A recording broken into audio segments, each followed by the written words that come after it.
What up guys, Miguel here of YugaTech, and this is our quick hands-on of the Galaxy A80.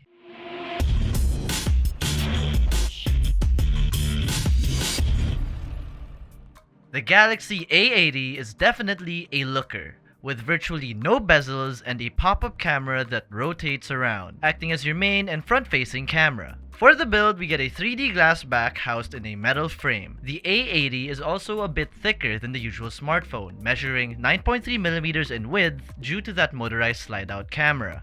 For display, the Galaxy A80 comes with a 6.7-inch AMOLED Infinity display, which is punchy and color accurate with deep blacks and everything you expect from a Samsung panel. On the left side of the device, you get your volume rocker, which is perfectly clicky and tactile. I like the placement of the rocker as my thumb perfectly rests onto it. On the right side, you'll see the lone power button that has the same tactility as the rocker from earlier. What you might find unusual, however, is that the Galaxy A80 does not have a dedicated Bixby button.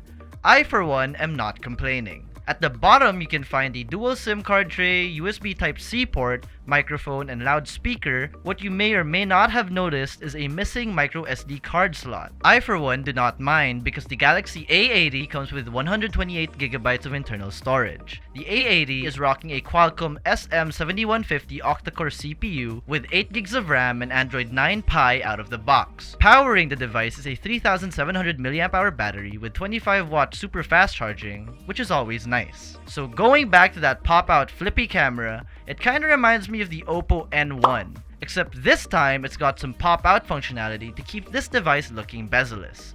The A50's got a triple camera setup going on with a 48MP main shooter, an 8MP ultra-wide, and a 3D depth sensing camera. Check out our camera samples.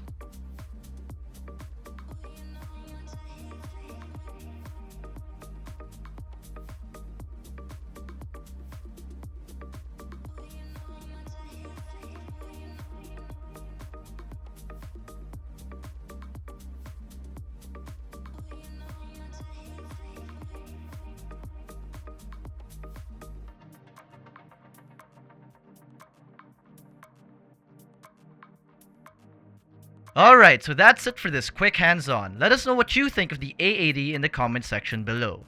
And if you enjoyed this video, be sure to smack that like button, subscribe to our YouTube channel, and hit that bell icon so you get notified of our future uploads. Be sure to visit YugaTech.com for the latest tech news and reviews. Again, this has been Miguel, and I'll see you in the next one. Bye-bye!